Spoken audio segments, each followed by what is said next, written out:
may babalik niya yung panahon, mamamatay ako. Pati yung anak ko.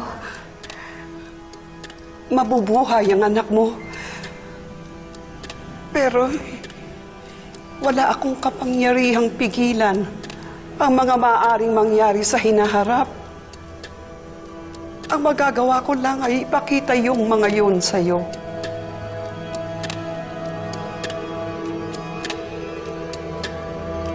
Mabubuhay mo ba ang asawa ko?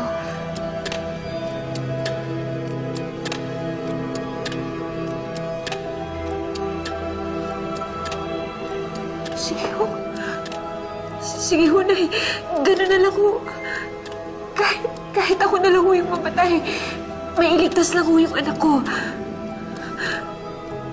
Alam ko naman na hindi papabayaan ni Bernard ang anak ko eh.